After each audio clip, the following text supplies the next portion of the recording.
Boa noite a todos novamente. Então, daremos início ao debate que hoje tem como tema casais e famílias migrantes. Recebemos as docentes Carla Mendes, Fernanda Palermo, Lisete Weissman, Maria Inês Assunção Fernandes e Meire Okamoto. Vou começar fazendo a apresentação da Carla Mendes, que é psicóloga clínica, doutora em psicologia clínica pela PUC-Rio, com especialidade em psicoterapia de casal e família, também pela PUC-Rio, membro de instituições psicanalíticas e autora de diversas publicações científicas sobre a temática da família. Fernanda Palermo é psicanalista e psicóloga clínica, doutora em psicologia clínica pela PUC, com estágio doutoral na Université de Paris, membro da Sorbonne Paris 5, pós-doutoranda pela Universidade de São Paulo, membro da Associação Brasileira de Psicanálise de Casal e Família, é membro da Associação Internacional de Psicanálise de Casal e Família também.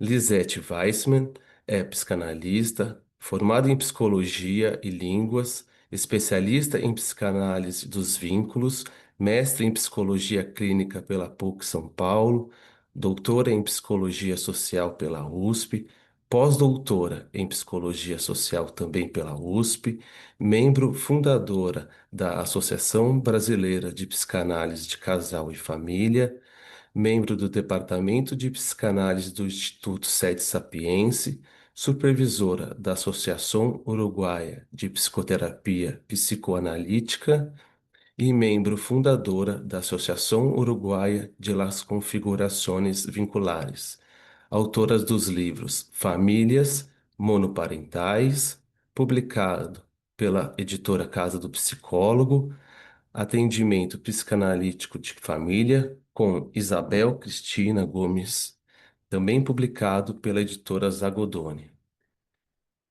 Interculturalidade nos Vínculos Familiares, publicado também pela editora Blush, Palejas e Famílias Migrantes, uma dimensão psicanalítica, também publicada pela editora Blanche, e vários artigos.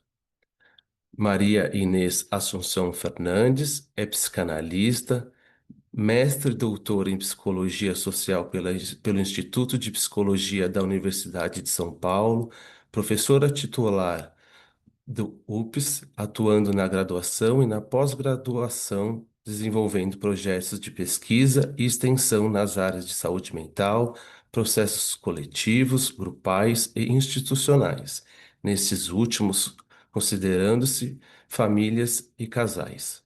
Coordena também o Laboratório de Estudos em Psicanálise e Psicologia Social, pelo qual desenvolve projetos em parceria com instituições públicas, Secretaria Municipal da Saúde da Prefeitura do município de São Paulo, Secretaria de Estado da Saúde de São Paulo, Centro de Referência e Treinamento DST e AIDS, dentre outros.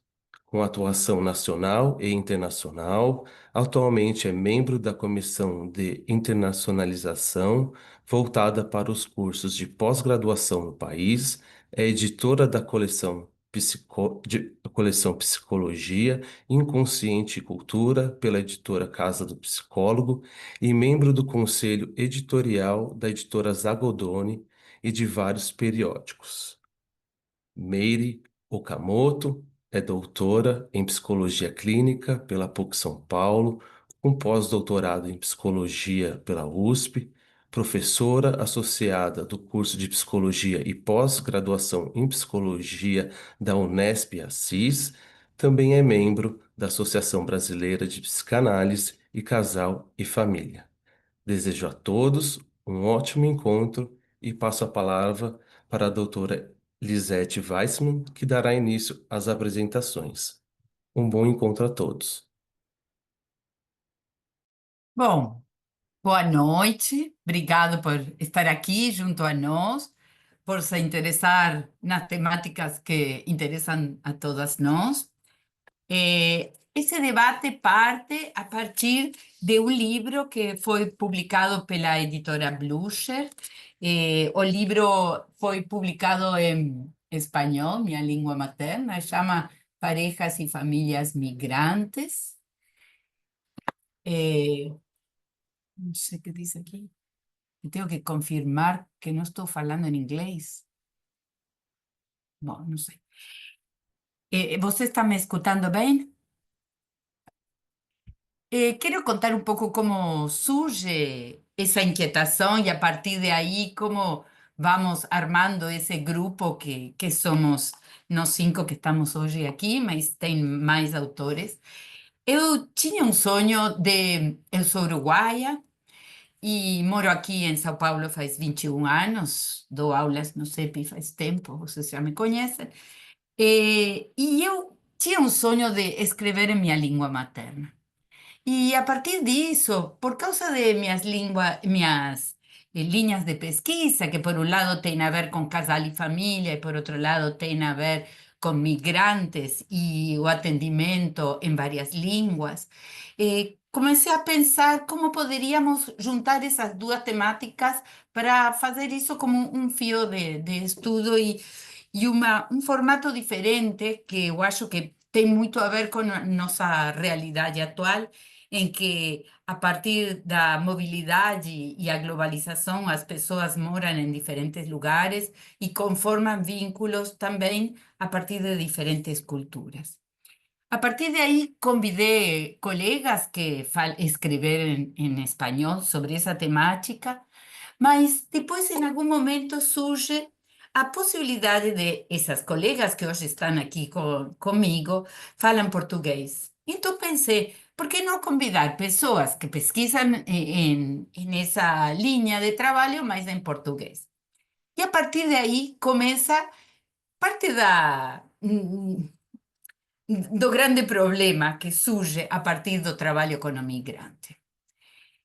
Para mim é muito interessante o que tem a ver com as línguas, então me pergunto muito como os sujeitos trabalham em vínculo em várias línguas. E a partir de aí começam a se dar muitos mal-entendidos. Por quê? Porque também eu parto de um conceito da interculturalidade. A interculturalidade fala como se fosse uma coxa de retalhos que une várias culturas, se superpõem e criam o que nós chamamos uma mestiçagem. A possibilidade de uma certa mistura que cada sujeito e cada vínculo vão criar do jeito que eles acham necessário que isso seja criado. E a partir de aí também fui me perguntando, quando um sujeito mora em um país e a língua materna dele não é a língua do país, se ele vai fazer análises, com quem ou em que língua ele escolheria fazer análises?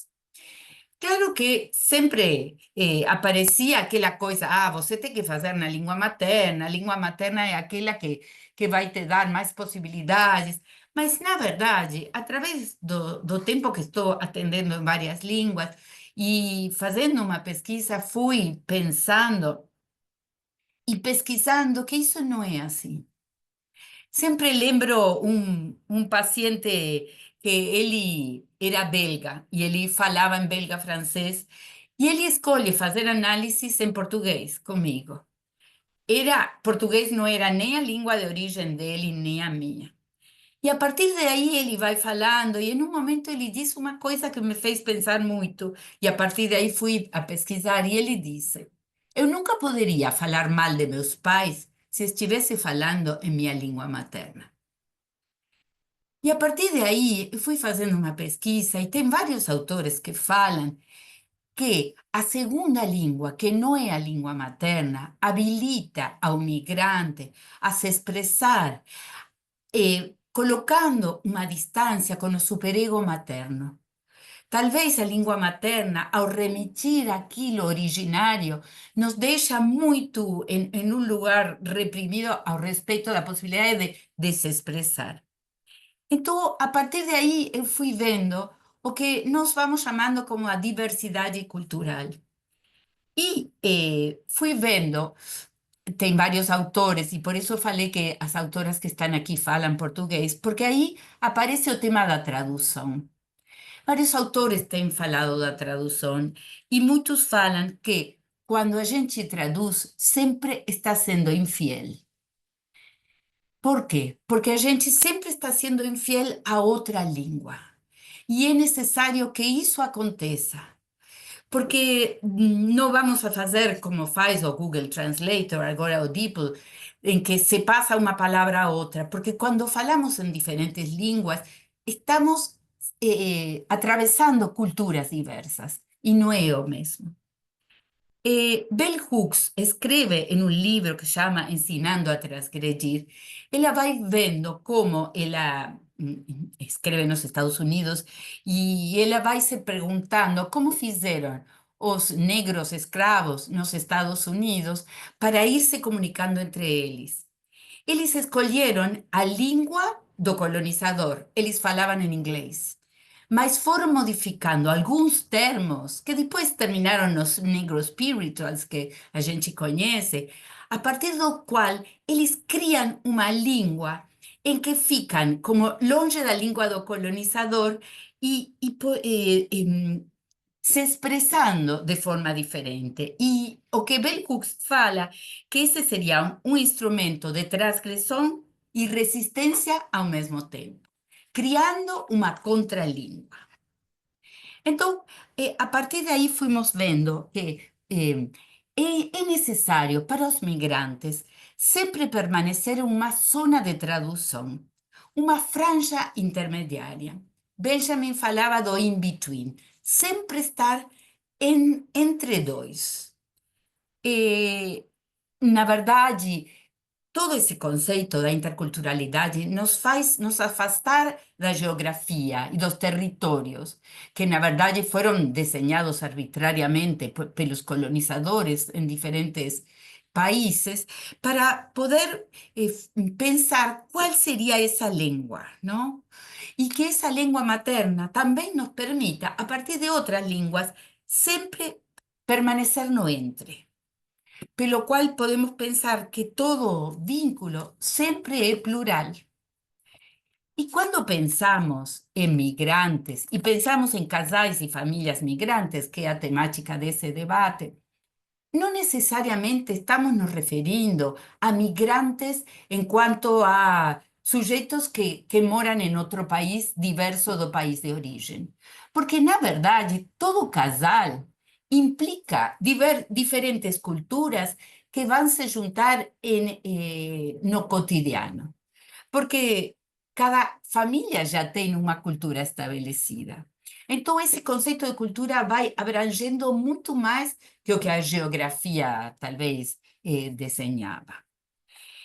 Então, outro dos artigos que eu escrevi nesse livro, eu chamei Casais Migrantes, Interculturais e Multilingües.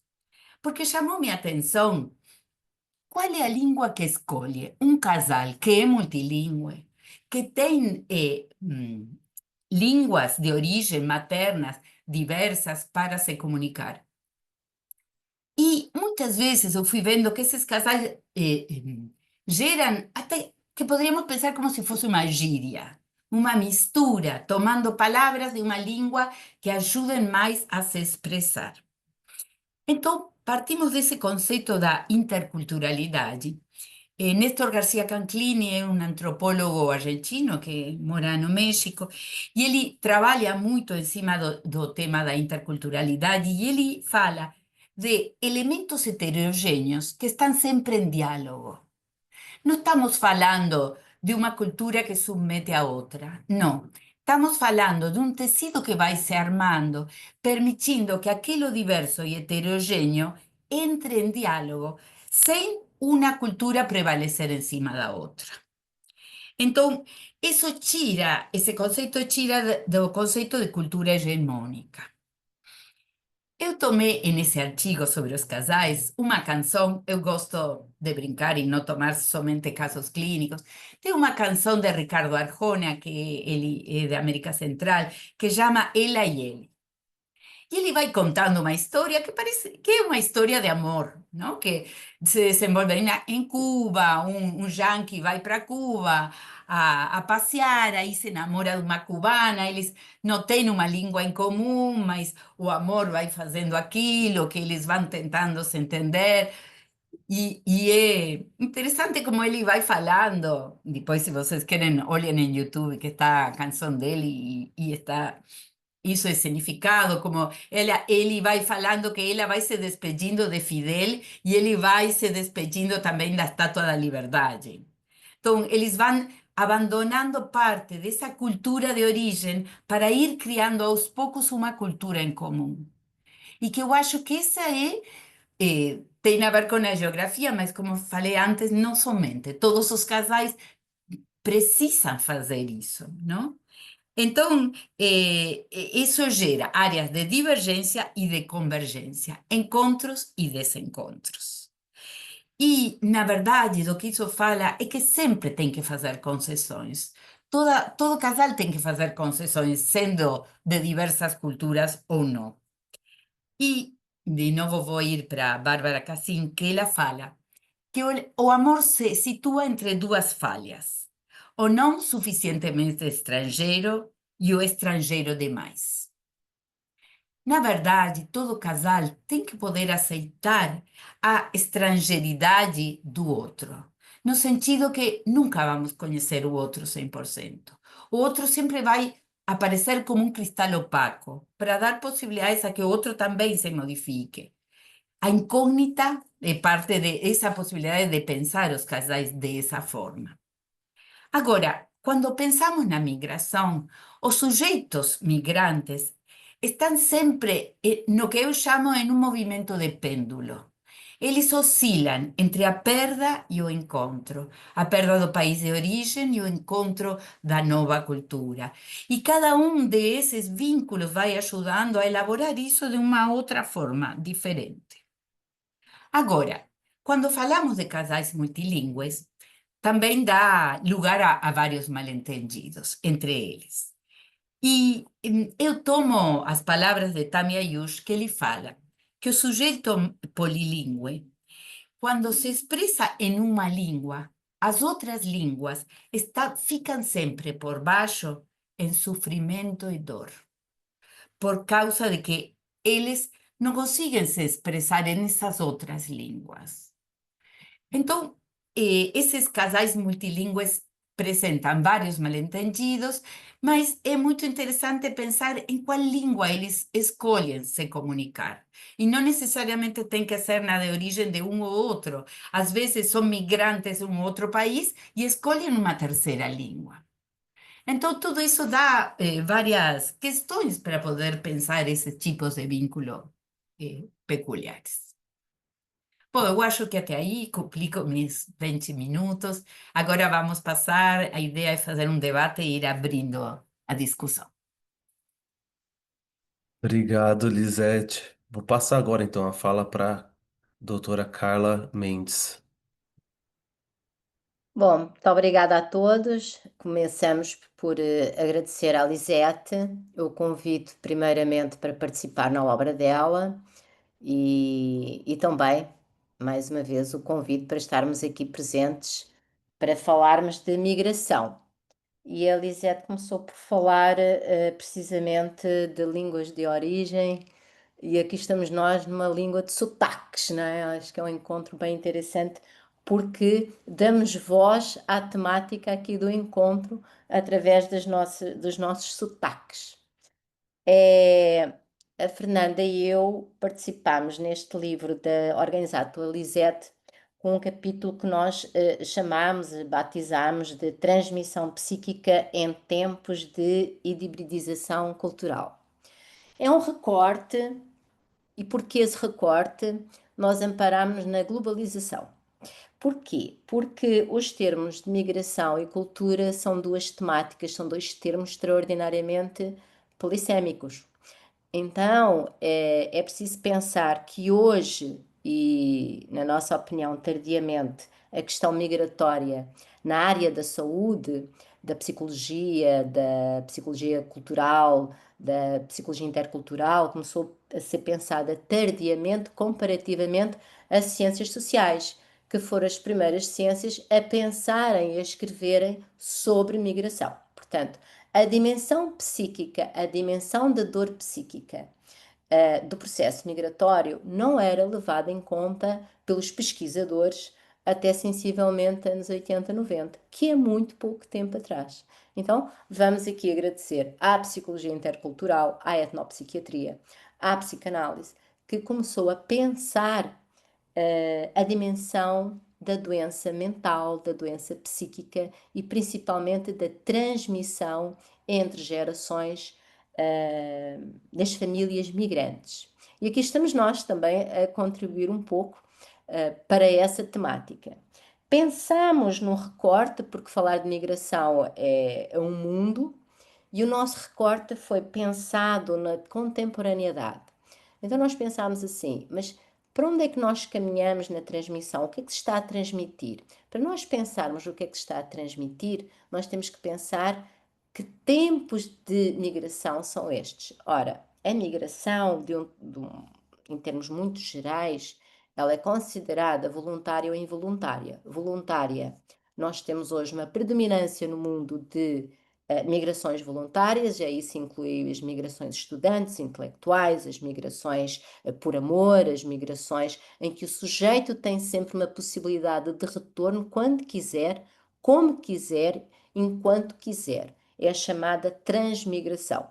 Então, hoje, graças a essa contemporaneidade, graças a essa discussão também ligada à tecnologia, aos meios de transporte que facilitam, essa migração é bem diferente e tem mecanismos psíquicos envolvidos bastante distintos das migrações pós Segunda Guerra, por exemplo. E aí sim nós poderíamos falar em migrações involuntárias. Pensamos hoje também que, apesar dos estudos estarem se referindo bastante a estas migrações voluntárias, não podemos deixar de nunca perder de vista, enquanto investigadores, enquanto intelectuais da área, deixar presente os fenómenos que ainda assolam o mundo de migrações involuntárias, forçadas, portanto.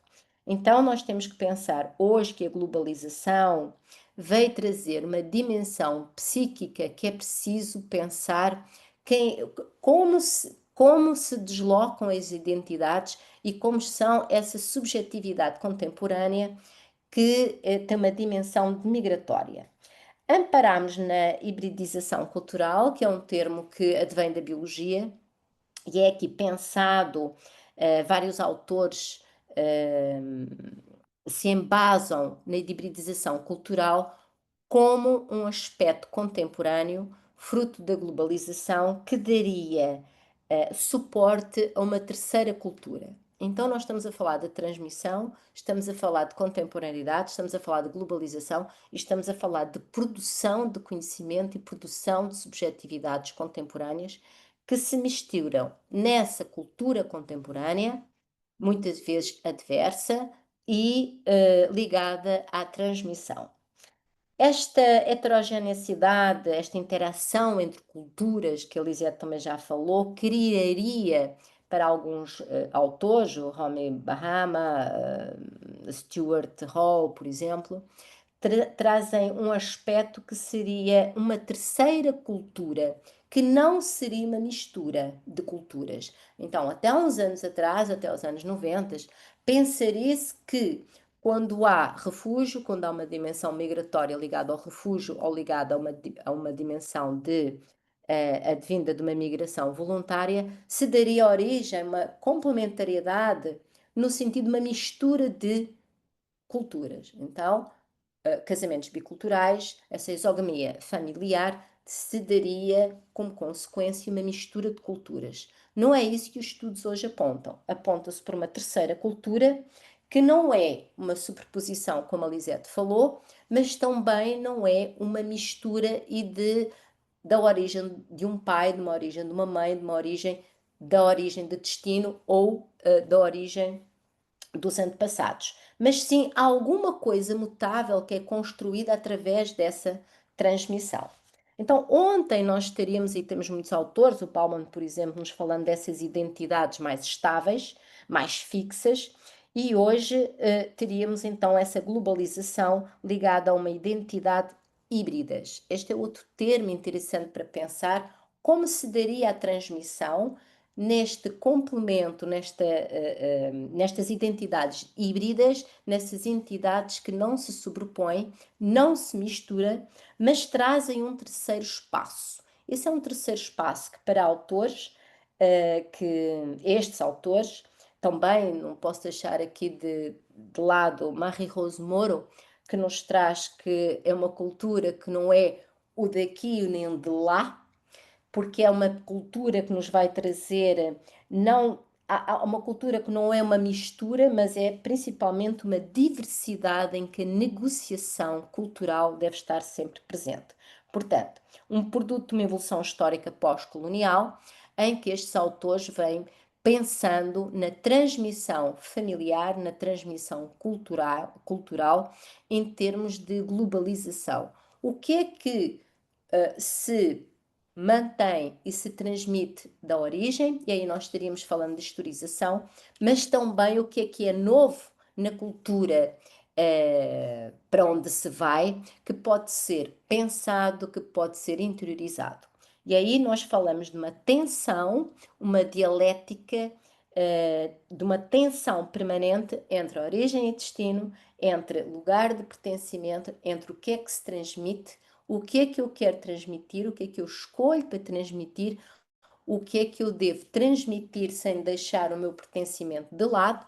Então, todos esses mecanismos psíquicos que envolvem o que é ser família em mobilidade migratória. E também, como consequência, essa dialética entre o interno e o externo, que é sempre essa dimensão dialética que vai perpassar as famílias migrantes. E não estamos falando só, embora a gente saiba, acho que é importante dizer que nós sabemos que há diferenças de transmissão entre segundas gerações, terceiras gerações, quartas gerações. Também não escondemos e sabemos perfeitamente que é muito diferente a idade com que se imigra, é totalmente diferente de migrar em criança e migrar em adulto, portanto nós não recusamos esse conhecimento, mas é preciso neste momento e neste contexto esta generalização de pensar que esta dialética entre interno e externo vai se perpetuar ao longo das gerações, nos seus descendentes, como depositários de conteúdos.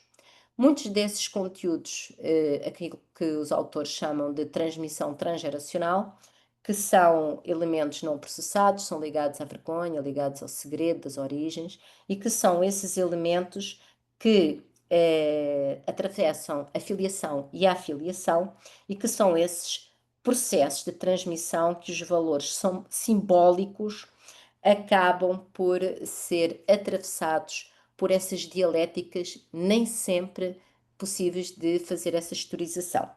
Alguns autores me parece interessante, antes de passar a palavra à Fernanda, que vai falar um pouquinho mais para onde nós caminhamos nesse recorte ligado à transmissão, de falar de Judith Stern, uma autora que particularmente gosto muito, que vem trazer o termo nostalgia como um elemento que perpassa as gerações, que é transmitido de geração em geração e que é fruto de um estado psíquico, de uma dimensão psíquica, em que o sujeito migratório nunca ficaria no pertencimento nem de lá nem de cá, nem na origem e nem no destino. Seria nesse entre que esse sujeito transmitiria uma espécie de nostalgia.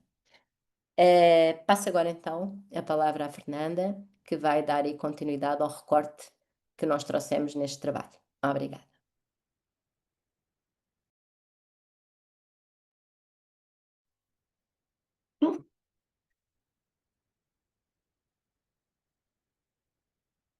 Oi, gente, me escutam? Ah, tá. A minha tela fugiu aqui para mim. Me desculpem. Boa noite a todas e a todos. Vou dar aqui continuidade, né, ao que a Carla estava apresentando, né, que foi um pouco da construção do nosso pensamento. A partir de tudo que a Carla estava trazendo, é importante a gente destacar aqui, né, do qual é o nosso norteador para poder pensar em transmissão psíquica. E aqui a gente tem o norteador do René Caes, né, um autor importante na nossa área, que eu imagino que muitos e muitas de vocês conheçam. E o René Caes traz o quanto há a precedência do grupo em relação ao sujeito, né? O sujeito chega no mundo através de um grupo, através de um corpo e através de um grupo. E quando a gente pensa nessa hibridização, quando a gente pensa nesses movimentos migratórios, a gente está falando que a cultura perpassa toda essa história. E o que é transmitido são inúmeros vetores de cultura. E aí, o que que a gente foi observando, né, nessas duplas, triplas referências culturais que as famílias migrantes acabam tendo, é como isso acontece em relação aos seus descendentes. Como é que essa transmissão se dá? Como é que a inscrição da família no psiquismo ocorre a partir dessa hibridização? E aí, conforme a Carla estava trazendo, né, a gente foi também se debruçando em como se dão esses laços de filiação, de afiliação, o pertencimento, o lugar da alteridade, né, nesse campo. E aí, percorrendo esses estudos, né, acompanhando famílias que fazem os processos migratórios e os seus descendentes, né, que acabam vindo posteriormente a esses processos, a gente foi percebendo que existem uma série de caminhos possíveis para que essa transmissão ocorra, das maneiras mais satisfatórias àquelas mais adoecidas, né? E nesse percurso fomos percebendo o como a transmissão ela pode ter, Carla já sinalizou, né, a medida da transgeracionalidade mais fortemente na pauta, onde a gente está no campo dos aspectos mais traumáticos envolvidos nesse processo migratório. E quais são as saídas que são aquelas que a gente poderia entender que são mais do campo da criatividade, né? Onde algo novo possa ser criado a partir desse encontro de culturas e desses descendentes que virão. Então, fomos percebendo a importância de um processo de historicização, né? O como nos descendentes, a importância desse estofo, dessa ancoragem simbólica se dá nessas famílias em que o processo migratório é possível ser vivido a partir de lutos que são elaborados a cada etapa de mudança, né? A cada processo disruptivo que vai acontecendo de deslocamento. E nesse sentido, a gente vai percebendo que as tradições, os ritos, né, os valores, algo que vem dessas culturas de origem, elas podem ser acomodadas, elas encontram lugar de alguma maneira, né, nesse inédito que surge a partir desses encontros, né, multiculturais. E aí a gente está falando de algo novo, a gente está falando de uma integração da origem, a possibilidade de olhar, né, para o futuro, integrando a genealogia, integrando as origens, e aí a gente está no campo mais marcadamente dos aspectos simbólicos. Nesse sentido, né, também se observa muito que nesses processos migratórios, como Carla disse, né, que são feitos por diversas vias, motivações, necessidades, muitas vezes ocorre algo mais marcadamente do traumático. E quando a gente fala do traumático, a gente está no campo de um certo esfacelamento, um certo esburacamento, né, das questões simbólicas. A gente está no campo do quanto lutos, né, lutos não elaborados ao longo do percurso, dos processos de mudança, do que foram as perdas, dos que foram as dificuldades de integração e quanto esses sujeitos muitas vezes ficam com a marca de uma dificuldade de pertencimento.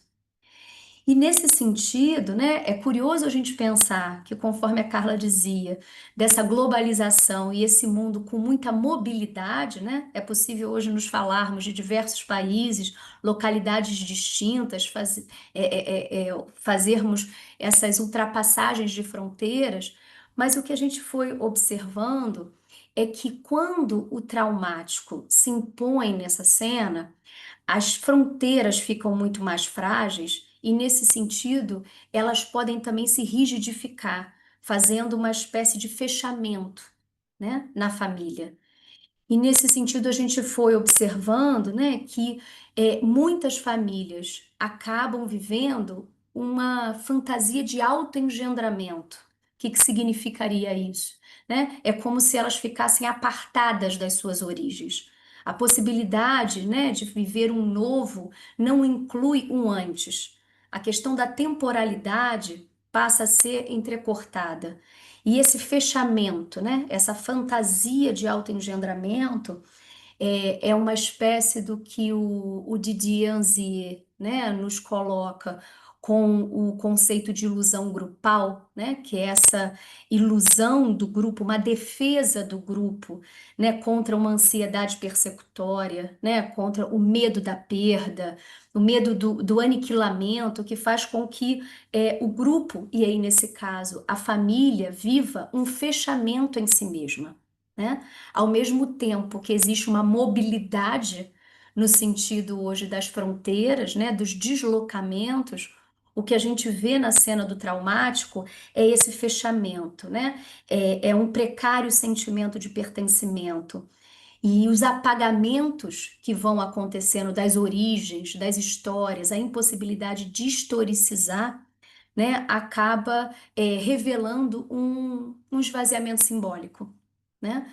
Então, vejam, a gente está aqui trazendo, né, o como dentro de uma série de possibilidades de deslocamentos, né, uma série de possibilidades que hoje se vê nas perspectivas migratórias, como a gente pode entender as maneiras mais integradoras do psiquismo, né, do psiquismo grupal e dos psiquismos singulares, né, nesse sentido, em termos de repertório simbólico, de ancoragem, de possibilidade de integrar as origens e poder fazer algo novo diante desse processo, e aqueles processos que são muito mais dificultados e criam essa espécie de autoengendramento, um fechamento, né? Uma defesa contra aquilo que está na exterioridade e que faz com que essa família muitas vezes viva uma espécie de claustro, né? Apartado da origem e, nesse sentido, sem muitas vezes alcance de um porvir, né? De um futuro. Enfim, então a gente está dentro dessas possibilidades, né?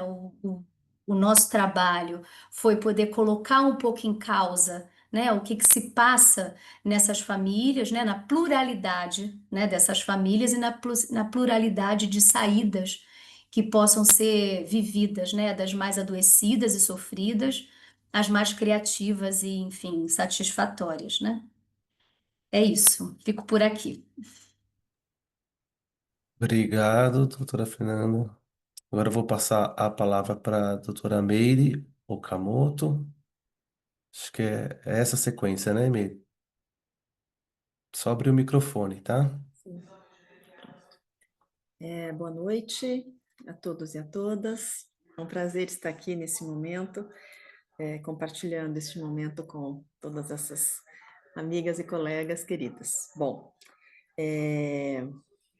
eu vou então vou iniciar então a apresentação do capítulo que é de autoria minha e da Maria Inês, e a Maria Inês fala na sequência. Bom, então esse capítulo foi resultado de uma pesquisa de pós-doutorado que eu realizei sob orientação da Maria Inês, né, no Instituto de Psicologia da USP, no programa de pós-graduação em Psicologia Social e do Trabalho.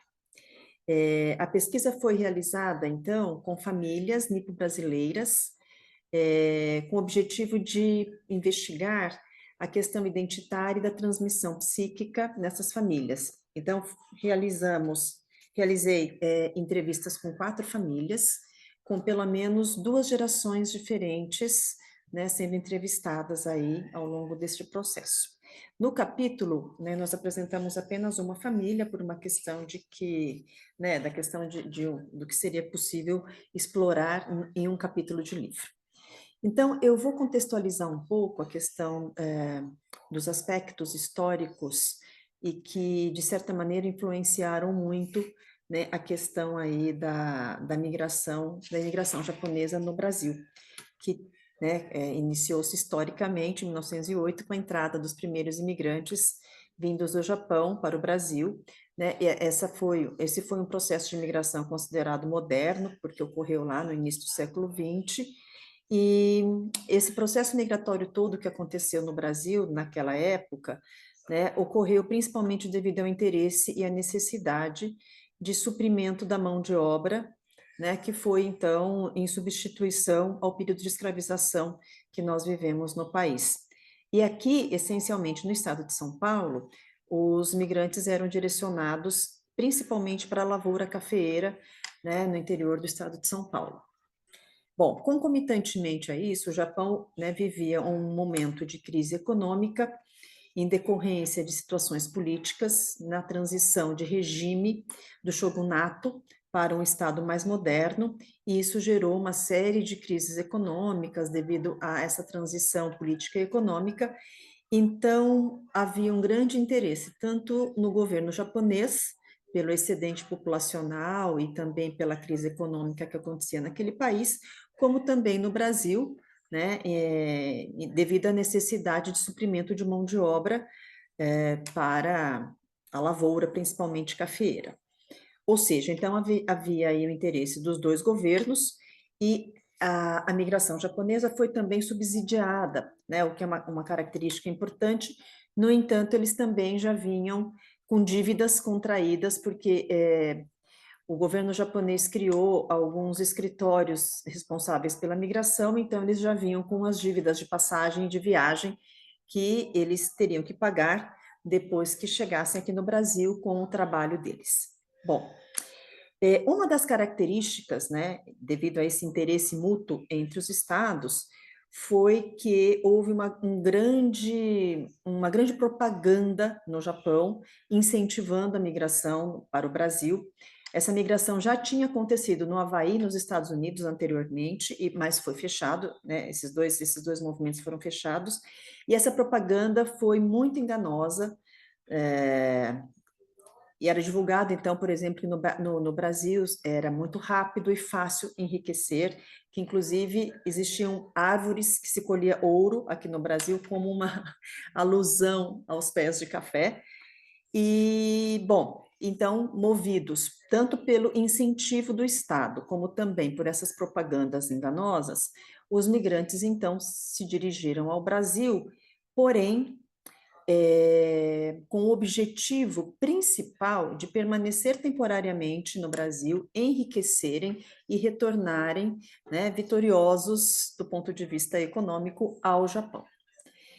Bom, isso obviamente não aconteceu por inúmeros fatores, né, principalmente aí, eu vou citar alguns apenas, né, mas principalmente porque aquele ganho prometido era ilusório, era uma propaganda mentirosa, e também por conta de crises mundiais que aconteceram durante esse período posterior aí, né, no século XX, como a Primeira Guerra Mundial, depois a crise econômica de 1929, que afetou, né, fortemente a questão da lavoura cafeeira e do comércio de café, e posteriormente com a Segunda Guerra Mundial, que de fato aí o Japão, né, foi um dos países mais atingidos, e aí realmente o retorno ao país ficou totalmente impossibilitado. Bom, essa característica de permanência temporária, ela foi muito importante nesse processo migratório, pois impactou diretamente tanto a chegada quanto a fixação das famílias japonesas no território brasileiro. O ideal de retorno, né, e aqui em termos psicanalíticos nós sabemos que ideal, né, se compõe aí em termos conceituais como ideal de ego e na questão de casal e família, do ideal de ego familiar, foi um dos principais motivos pelos quais os japoneses fundaram aqui no Brasil as conhecidas associações nipo-brasileiras, né? Nós temos associações em praticamente todos os municípios do interior do estado de São Paulo, que tem um núcleo, né, de colônia japonesa, o nipo-brasileira. E a fundação dessas associações foram realmente, né, com o objetivo principal de educação dos filhos. As famílias que aqui chegavam eram enviadas diretamente para as lavouras cafeeiras, que, na verdade, né, exibiam péssimas condições estruturais, tanto de moradia, de acesso, né, os japoneses também não chegavam devidamente preparados para o trabalho na lavoura do café, porque essa cultura não é uma cultura agrícola que existe no Japão. Então, eles realmente sofreram, né, muito com relação tanto à adaptação a essas condições físicas, geográficas, como também culturais, porque o impacto e o choque cultural são imensos, né, considerando as diferenças culturais. Mas, movidos pelo sonho do retorno, eles então se uniram, as famílias se uniram e construíram então, né, através dessa união entre as próprias famílias, nos núcleos habitacionais, na zona rural, e com a contribuição tanto financeira como do trabalho das próprias famílias, então eles construíram e fundaram as associações. E rapidamente essas associações foram organizadas como principal espaço de educação e transmissão cultural aos filhos. A principal função, portanto, dessas associações era a reunião das famílias em torno dos conteúdos comuns e partilhados, como diria o CAES, ou seja, a origem, a língua, costumes, tradições e também com a grande preocupação da educação dos filhos, porque, afinal de contas, como eles desejavam retornar, os filhos teriam que retornar como japoneses e não como brasileiros. Então, movido, assim, com essa forte influência, eu percebi nas entrevistas que foram realizadas, né, que essa transmissão na família, a transmissão psíquica nas famílias nipo-brasileiras, né, foi fortemente influenciada e ainda, de certa maneira, continua sendo influenciada. Claro que nós estamos agora na 5ª geração, na 6ª geração, mas ainda, né, existe uma preocupação com a manutenção da cultura. Então, o que acontece? Essas associações, elas tiveram um papel muito paradoxal, porque ao mesmo tempo que elas serviram de união e coesão grupal, inclusive alimentando a questão dessa ilusão grupal que, não sei se foi Fernando ou Carla citaram, elas também, por outro lado, isolaram as famílias nessa cultura de origem, né? Dificultando, de certa maneira, né, a inserção, a integração, a adaptação dessas famílias no contexto social brasileiro.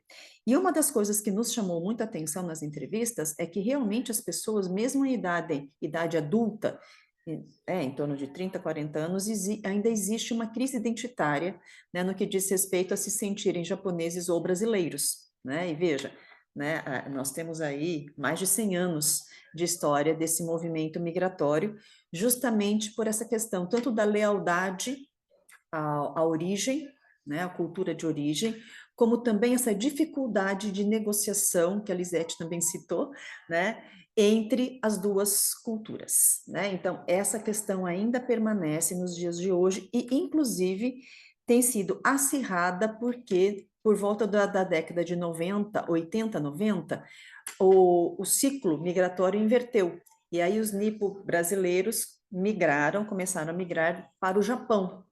E aí o que acontece, né? Aqui no Brasil nós somos denominados e chamados japoneses, né? Isso é quase que invariável. E no Japão somos considerados estrangeiros, porque os japoneses lá, eles têm todo o conceito do que é já ser japonês, e não é só a questão da cultura e nem da ascendência. Então lá no Japão são considerados estrangeiros, então fica toda uma questão desse pertencimento, né, que não é nenhum pertencimento totalmente brasileiro, que nós sabemos, claro, em estudos migratórios, que esse pertencimento nunca será totalmente, né, absolutamente ligado a uma única cultura. Mas aqui eu destaco apenas essa questão desta crise ainda, né, porque ao retornar ao país de origem, vamos dizer assim, ancestral, de origem cultural, também não se sentem pertencentes ao Japão, e aí existem vários desafios, dificuldades, conflitos que os nipo-brasileiros vivem lá no Japão, sobretudo os filhos em idade escolar, que precisam frequentar escolas, né, a questão da aquisição da língua e, sobretudo, da questão do pertencimento e da questão identitária. Então, essa questão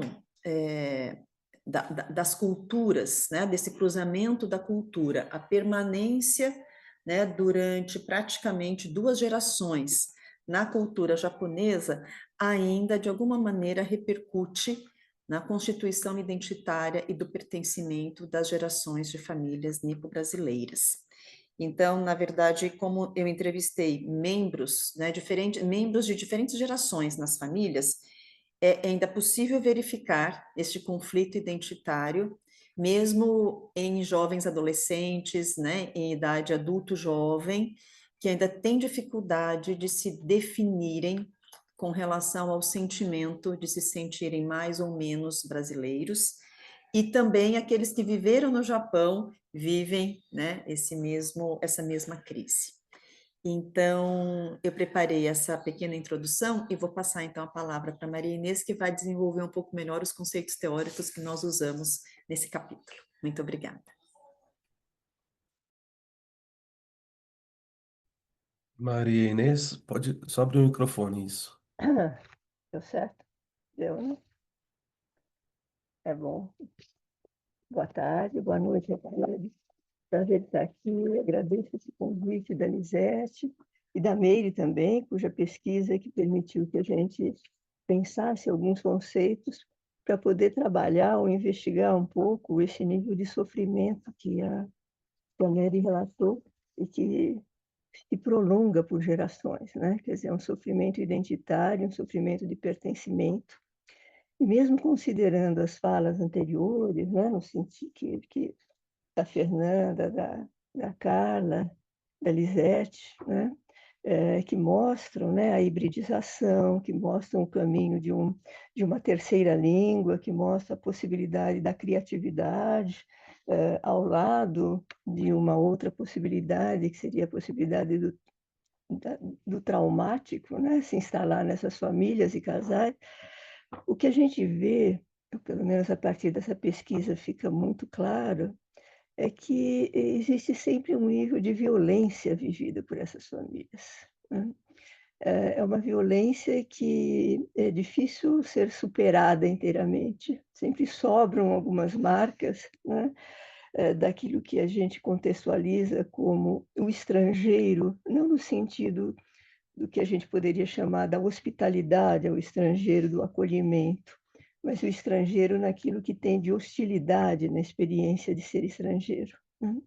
de ser hostilizado. Eu acho que mais do que nunca nós vivemos hoje, né, com os processos migratórios, mais recentemente veiculados pela mídia em função do governo norte-americano, o sofrimento, né, de pessoas que em busca de uma nova vida, sofrem hoje a retaliação e a violência e o ataque, né?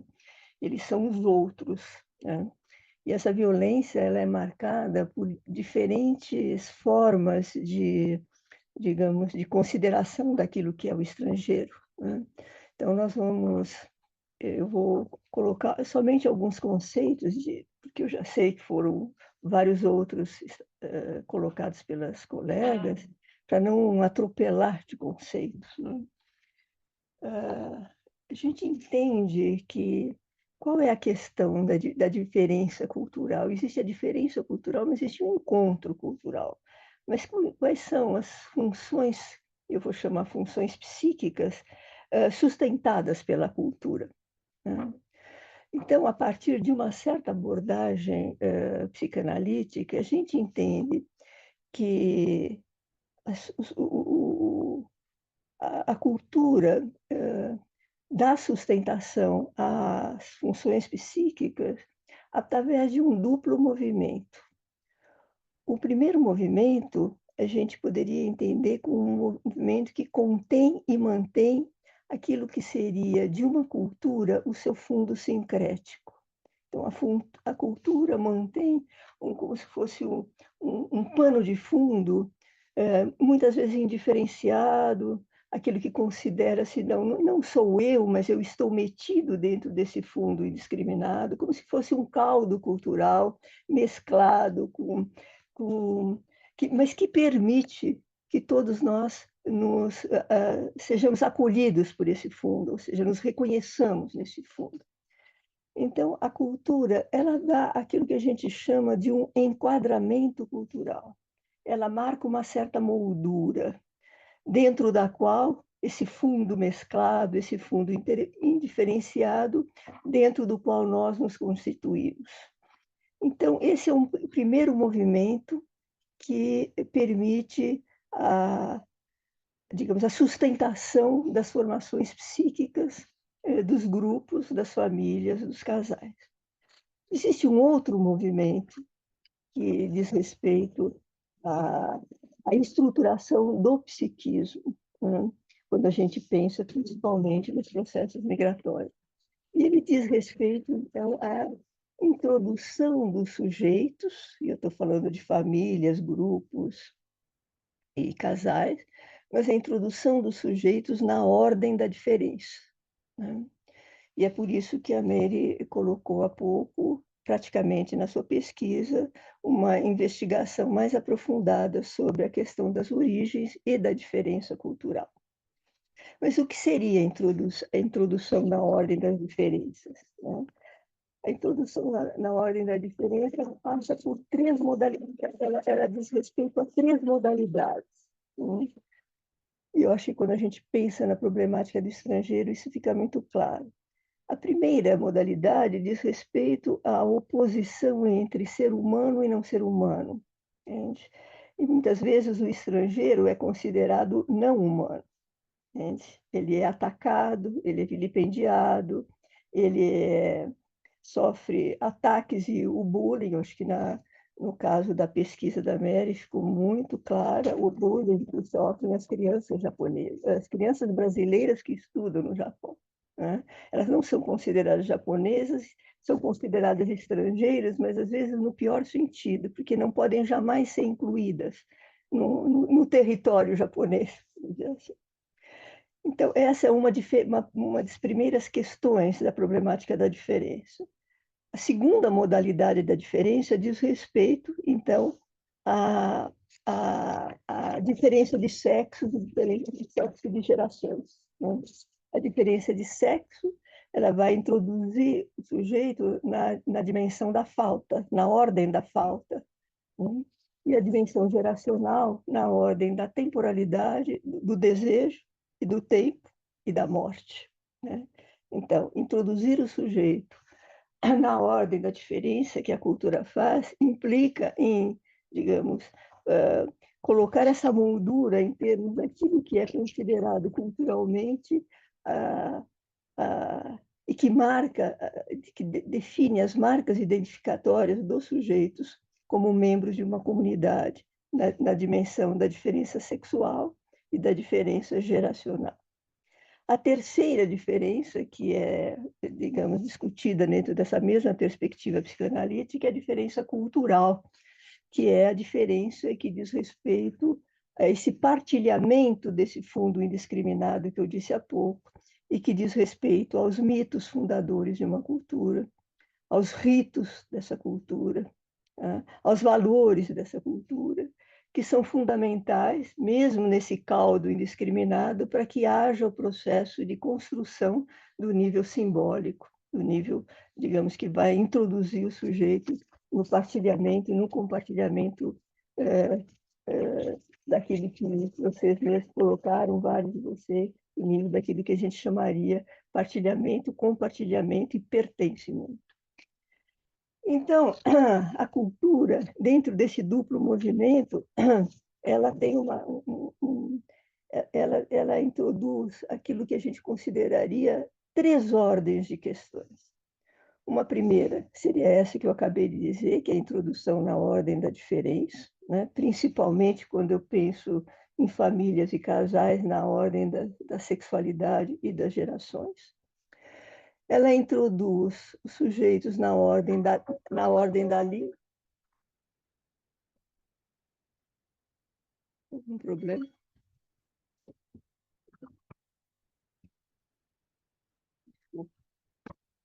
Na ordem da língua eu não consigo.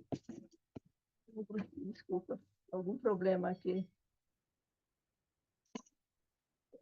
Introduz o conceito, então, na ordem da diferença, o conceito na ordem da língua, que seja, ele dá ao sujeito o sistema de significação em cima da qual o sujeito pode se assegurar e interpretar a realidade. Então, o discurso singular ele é pautado em cima de um discurso e de um sistema de significação que introduz o sujeito na língua.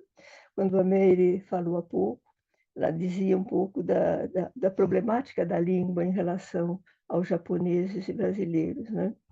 E que é uma coisa que perdura até hoje, né? Acho que quando a Carla falou inicialmente da questão do sotaque, né? A sotaque da Carla português e o sotaque da Lisete espanhol, né? Mostra muito essas marcas primitivas que estavam, digamos que são a herança da sonoridade materna, né? Caes discute muito isso, o som vem antes do sentido. Então, nós aprendemos a sonoridade e a entonação de uma língua muito antes do significado das palavras.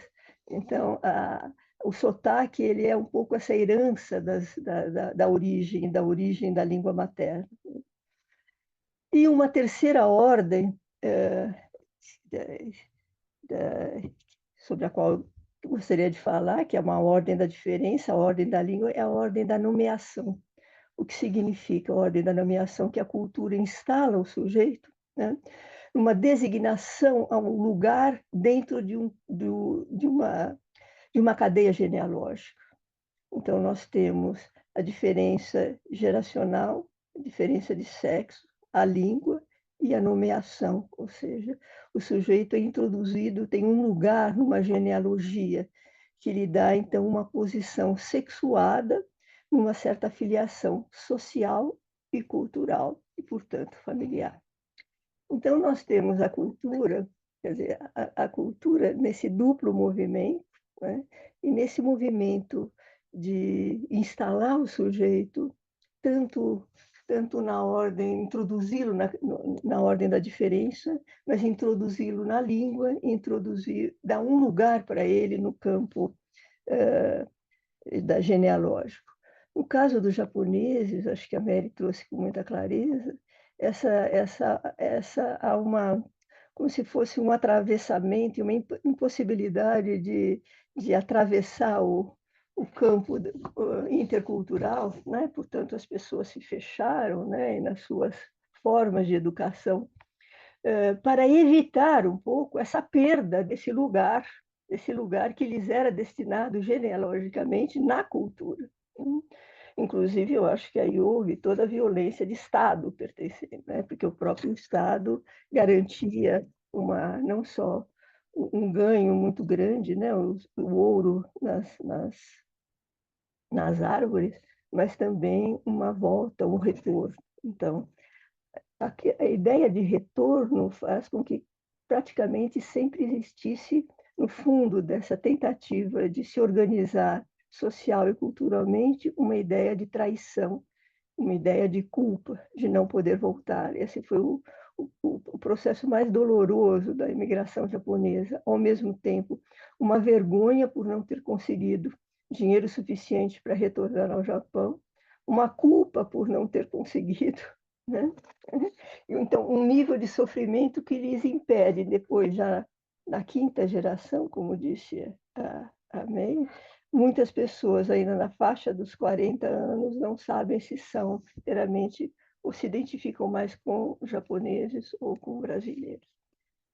Então, o que nós percebemos nesse processo migratório, só para fechar, né, é aquilo que, eu vou citar o Caes novamente, é como se fosse um ataque às produções que a gente chama metasociais, que organizam o sujeito e que dão condição para que se organizem também as funções metapsíquicas. Então, as alianças inconscientes, que são as formações metapsíquicas que permitem a construção e a codificação em cada família e em cada casal, também ficam abaladas pelo abalo das formações metassociais. Então, muitos casais, eu estou me referindo à pesquisa da Mary nesse sentido, muitos casais também dificuldade em encontrar seu parceiro, né? As separações, né? Eu me lembro de um caso da Mary em que a mãe teve os filhos aqui, depois ela vai para o Japão. Ela vai em busca do quê? Entende? Ela vai em busca de algum recurso que, de certa forma, aplaque a angústia desse não saber o que se é, e de não saber exatamente qual lugar se tem na cultura e qual lugar oferecer e transmitir aos filhos. Então, essas são as pequenas considerações teóricas para a gente poder pensar a questão da violência. Eu estou trazendo mais como um processo de violência nessa relação entre hostilidade e hospitalidade no processo das migrações, não só contemporâneas, mas das migrações em geral. Muito obrigada. Muito obrigado, doutora Maria Inês. Agora nós vamos abrir para as perguntas. Quem quiser fazer alguma pergunta, alguma colocação, é só clicar no ícone de mão levantada que eu vou aqui abrindo microfones. Lívia, se você quiser fazer uma colocação, pergunta, só abrir o microfone. Obrigada, obrigada. Eu queria dizer que eu estou absolutamente encantada aqui com vocês, primeiro, porque eu sou uma migrante, eu já morei em 9 países, mas isso foi na minha vida adulta. E eu tenho um filho que começou essa migração com 0 meses e que tem um vínculo só cultural com o Brasil. Só que o que eu queria comentar aqui não é isso, é que eu estou em 3 lugares. A minha experiência como adulta, caminhando pelo mundo, a experiência de ter um filho, assim, e a experiência com o outro. E eu queria falar com a Meire um pouco, porque eu morei no Japão, que é um país que eu amo muito, mas eu e meu marido somos brasileiros, somos brancos, de cabelos e olhos claros, meu filho também, e a minha experiência no Japão era de ser uma brasileira lida como uma estrangeira europeia. Era assim, você é da onde? Você é da Alemanha? Porque os japoneses são bastante xenófobos, a gente tem que dar nome às coisas aqui. E eles têm um ranking de culturas que eles admiram. Os Estados Unidos, a Alemanha, a França. O resto, em geral, é 5ª categoria. E aí, quando eu dizia, não, eu sou do Brasil, tinha um A. O brasileiro no Japão, e eu encontrei várias pessoas extremamente dignas que trabalham em fábrica, vocês sabem bem, a Meire sabe bem, passa por situações muito difíceis, sobretudo as crianças, elas são tidas como autistas nas escolas, elas não podem falar o português, elas são privadas do seu idioma materno, e os pais têm uma jornada rigidíssima de trabalho ao longo do dia, e quando chegam em casa no fim do dia das fábricas, não sabem nem como vão se haver com isso, porque tem toda essa pressão da cultura japonesa também, que eles também têm ascendência japonesa, de que eles têm que responder socialmente, que é uma vergonha o filho ser um autista, que a criança não é autista. Em quase 90% dos casos é uma questão de adaptação a uma nova cultura. E o Maurício de Souza, não sei se vocês sabem disso, faz um trabalho magnífico no Japão com essas crianças, porque a mulher dele é nipodescendente, faz gibis para essas crianças de inclusão, mas eu convivi lá com esse sofrimento dos brasileiros, e como brasileira me senti muitas vezes nesse lugar de conflito no Japão sobre o que era ser uma brasileira. Porque tinha uma questão classista, uma questão de raça, mas existia isso. A minha condição de brasilidade era muito diferente daquele que tinha o sangue japonês, portanto, estaria, entre aspas, superior a mim, numa experiência de alteridade, e que era vista menos do que eu pelos japoneses, porque eles veem os brasileiros como pessoas mentirosas, que não cumprem as coisas, uma série de questões. Existem também muitos estereótipos, e os próprios brasileiros que moram no Japão se sentem num lugar extremamente desconfortável. E na outra medida, eu queria perguntar primeiro para a Meire, como é que é para ela na ponta oposta, responder a isso quando ela vai e vem entre o Japão e o Brasil, quando ela chega lá, porque o japonês, até por uma deferência cultural, é completamente tolhido na sua individualidade, até o brasileiro. Ele não diz o que pensa, per se. Como é que ela se sente nessa dívida simbólica com o Japão? Como é que ela fez isso? Que é muito difícil mesmo. E a segunda coisa que eu queria comentar é que tem uns rankings, assim, isso que a Carla estava falando desse lugar da terceira cultura, que no Japão, no Extremo Oriente, as mulheres que se casam com estrangeiros, elas ganham troféus, por assim dizer. Casou com um americano, casou com um alemão. Se a gente pensar numa outra Ásia, por exemplo, no subcontinente indiano, é o oposto. É o homem que casa com a mulher estrangeira e é valorado. Então, a valoração da pele, a valoração da raça, a valoração da cultura. E aí eu também queria só fazer uma pergunta aqui, sobretudo para a Lisete, que eu gostei muito da apresentação dela, porque, Lisete, eu tenho muito esse interesse em línguas e famílias, e eu morei no Paquistão e fiz um estudo com os afegãos lá, e fui ao Afeganistão. E aí é uma outra condição diferente do Japão, que é o quê? Sobretudo, por exemplo, uma pessoa que é filha de um iraniano, de uma mãe afegã, criada no Paquistão, gay, um cara gay, e que era obrigado a casar com a prima, e que queria, portanto, migrar para os Estados Unidos para, então, fugir do coletivo. E aí, como é que são esses emaranhados da cultura, da língua? Eram 3 línguas, 3 culturas que se tramavam ali, ele sonhava com uma quarta, que era completamente idealizada, a americana. Então, essas experiências das minhas caminhadas pelo mundo em lugares muito diferentes, no encontro com o outro, também me mostrou quão colonial eu sou, extremamente colonialista. Por exemplo, quando eu morei no Paquistão, muitas coisas que eu amo, o Paquistão me incomodava e eu descobri ali, meu Deus, existe uma colonial em mim aqui que não consigo suportar a bagunça de certas coisas. É um lugar de deslocamento existencial e cada vez que você volta para o seu lugar de pertencimento, no meu caso, que é o Brasil, também é um deslocamento profundo, porque não me sinto parte nem de lá, nem de cá, né? E sou essa mulher misturada dos 9 países que fui andando já na minha vida adulta. Então, eu queria também perguntar isso para a Lisete, que é uruguaia, e que trabalha com idiomas, e que trabalha, o meu marido é brasileiro, então somos os dois dentro da cultura brasileira. Como é que é isso, Lisete, se você tem alguma experiência também com a Ásia? Porque parte da minha vivência é na Ásia, e é diferente dessa cultura latino-americana de imigração. Queria te ouvir um pouco nisso, e agradecer, porque achei magnífico. Fernanda também, adorei as coisas que você trouxe do simbólico. Então, queria dialogar um pouco nessa medida, porque me diz respeito, me atravessa. Obrigada.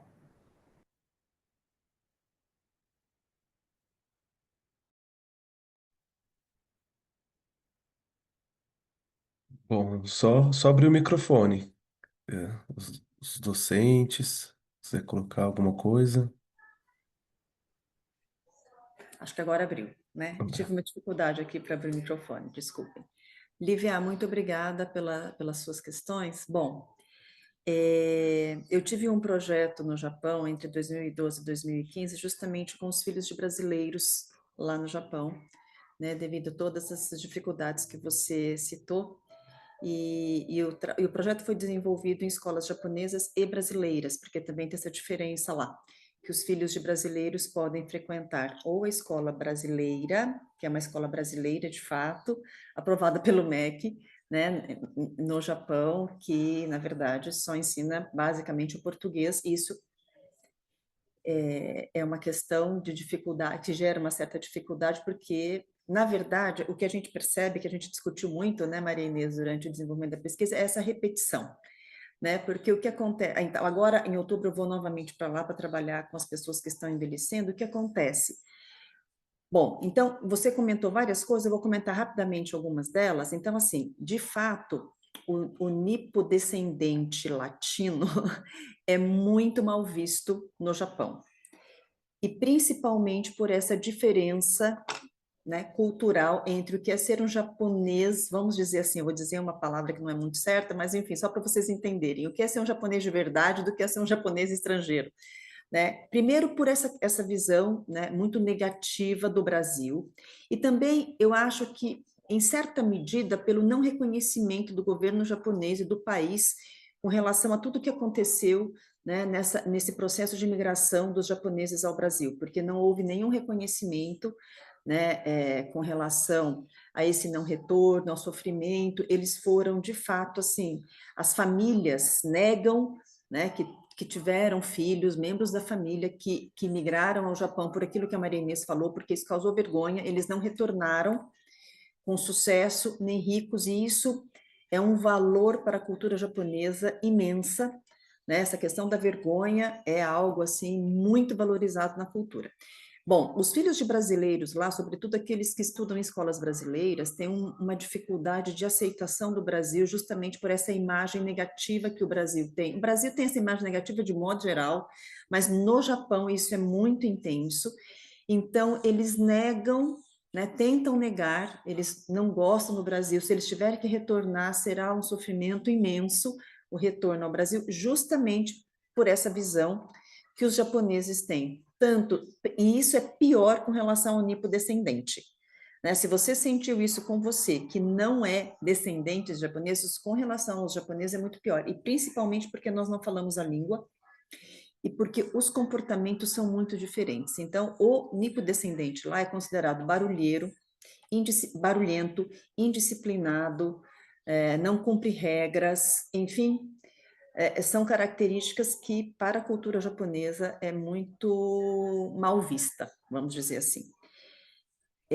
Bom, eu nunca tive muito essa questão desse conflito identitário, e aí eu acredito que isso porque, assim, bom, os meus pais são totalmente quase que japoneses no Brasil, né, eles frequentam associação, a vida deles é só entre japoneses, mas eles permitiram essa negociação para os filhos, no sentido de não repetirem o que eles viveram, porque meu pai, por exemplo, como nasceu no período pré-Segunda Guerra, Segunda Guerra Mundial, os japoneses sofreram muita perseguição aqui no Brasil, eu não consegui falar isso durante a apresentação, né, porque o Brasil se posicionou de um outro lado no conflito da Segunda Guerra Mundial, e os japoneses, tanto como os alemães, foram muito perseguidos aqui no território brasileiro, né, perseguidos mesmo, as associações foram fechadas, eles foram proibidos de falar a língua japonesa. Então, nós tivemos, né, na família essa possibilidade dessa negociação. Tá? Quando eu estive lá, eu senti muito essa diferença e me senti diferente. Tinha uma propaganda muito antiga, que eu acho que era de uma marca de TV, que eles diziam assim, que os japoneses daqui são diferentes dos japoneses de lá. Eu não me lembro qual era a marca, era uma marca de TV, eu lembro disso. E realmente somos muito diferentes. E aí eu acho que isso perpassa pela questão da hibridização, porque por mais que nós fomos educados aqui numa cultura japonesa, né, não é uma cultura totalmente japonesa, porque estamos aqui no Brasil, que é essa questão da diferença cultural que a Maria Inês explorou, né? Então, aí o que acontece? Bom, quando vai para o Japão, não é japonês. Quando retorna para o Brasil, tampouco brasileiro. Então, né, fica nessa negociação de pertencimento identitário que ainda permanece, né? Ainda permanece mesmo nas gerações mais jovens, vamos dizer, ainda existe esse conflito e essa crise identitária. Os brasileiros lá sofrem tudo isso que você disse, de fato, e aí a saída que muitos têm encontrado é de migrar para um outro país, nem Japão e nem Brasil, como uma tentativa de saída, talvez, do que Fernanda e Carla disseram, de criatividade, a Lisete também falou isso, e talvez numa tentativa, né, de solucionar um pouco essa crise e este conflito. Mas essa crise, esse conflito, eu concordo com o que a Maria Inês disse, ela é muito, né, gerada em função de todas as violências que atravessaram todo esse processo de migração, seja desde a saída, a chegada aqui. Aqui também nós sofremos preconceitos étnicos e raciais, né? Então, vamos dizer assim, é sempre uma questão que não é tranquilo nem lá e nem aqui, e ainda não houve a possibilidade, porque eu acho também, né, que a Fernanda e a Carla falaram da questão da transmissão psíquica.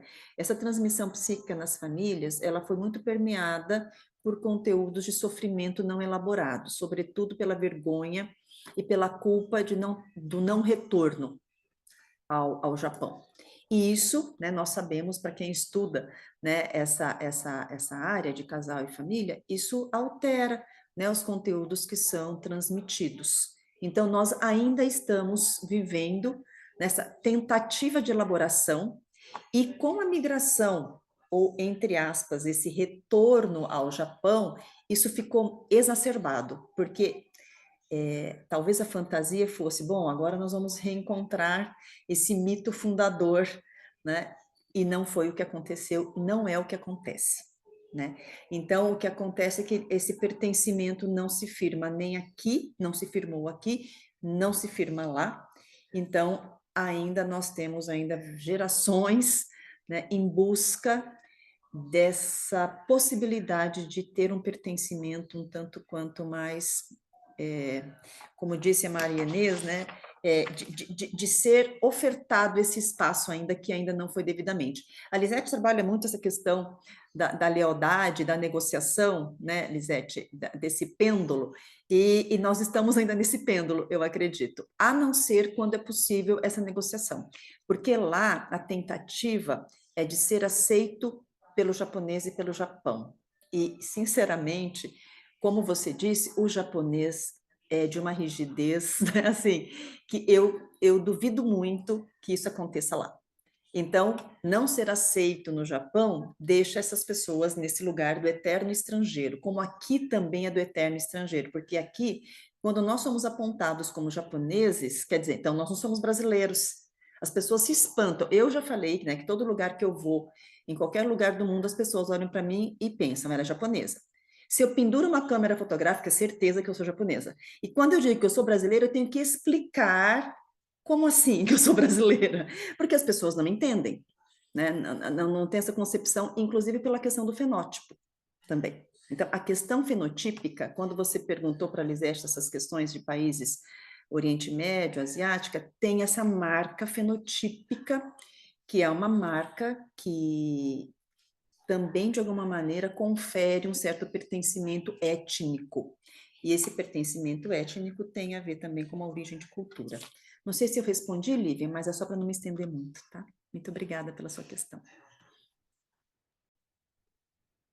Obrigado, Meire. Vou passar agora a palavra para o Marcelo. Isso, eu acho bom. Eu vou responder depois, Lívia, mas vamos juntar várias perguntas para. Tá bom? Vai. Boa noite. Bem, queria agradecer, né, a todos que palestraram. E eu estava, né, eu estou lendo um pouco a biografia do Freud, né, da Rudinesco, e tem uma passagem aqui que eu até anotei que é assim: aos olhos de Freud, a comunidade familiar era o modelo por excelência de toda forma de organização social, né? Nela residia a potência e a vida da transmissão, né?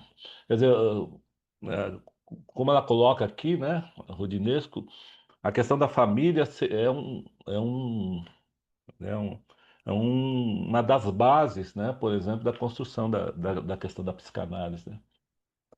Como uma como esse eixo, né, aonde ele vai pegar e desenvolver quase que toda a sua teoria, né? E ele vai falando também sobre questões ligadas, por exemplo, às questões judaicas, quer dizer, o quanto que ele vai ter uma certa briga com essa origem dele. Né? O que eu estou pensando assim é um pouco em cima daquilo que vocês estão falando, né? Sobre questões específicas, às vezes, de cada cultura, né, e da inserção dessas culturas em outras, né, o quanto também, por exemplo, na base da própria psicanálise e na vivência do próprio Freud, né, essas questões eram muito importantes e que marcaram, né, principalmente a questão, né, vamos dizer, das guerras, né, e tudo que eles vão passarem ali ligados a isso, né. E aí tem uma questão que fica sempre batendo ali, que é a questão de um tipo de identidade que cada etnia, ou cada país, ou cada vai formar, né? Uma identidade, né, que pega e de alguma maneira fica brigando, né? Não sei, não sei se um medo, né, de solução de um tipo de identidade, né? Ou seja, um momento ali aonde se eu pegar e ceder dessa posição que eu tenho sobre o que eu sou, como sou, da onde venho, eu vou me perder e isso, né? Então tem uma briga e que parece que um pouco vem na fala de vocês sobre isso, né? E o quanto que essa questão de um tipo de identidade pode ser terrível, né? Vamos dizer, a ideia de que somos quem somos e não existem outros, ou os outros são outros, né? Os não humanos são, né? O quanto que essa briga, né? Essa questão vai movimentar, sei lá, guerras e, né, e essas violências que,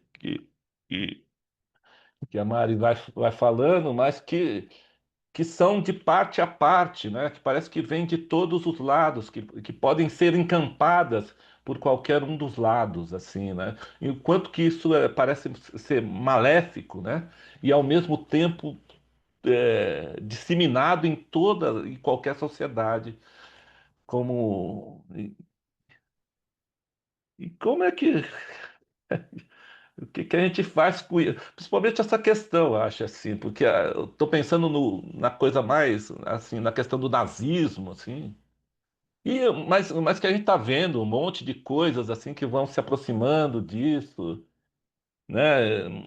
Mas que leva a lugares tão tenebrosos assim, piores lugares assim da alma humana. Mas ao mesmo tempo também tem essa coisa de um medo de de se dissolver, de, sei lá, de perder uma parte da existência no momento que abre mão disso, assim. Né? Então, e só um detalhe, assim, tem uma amiga que é japonesa, assim, que era interessante, assim, com a gente ela era uma coisa, assim. Um dia a gente chegou na casa dela e ela estava com a mãe. E aí ela estava falando em japonês e, meu, parecia outra pessoa totalmente diferente. Ficava irreconhecível. Obrigado.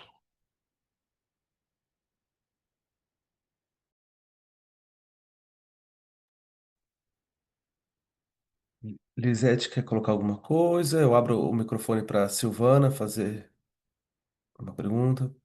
Pode abrir o microfone, Silvana, por favor.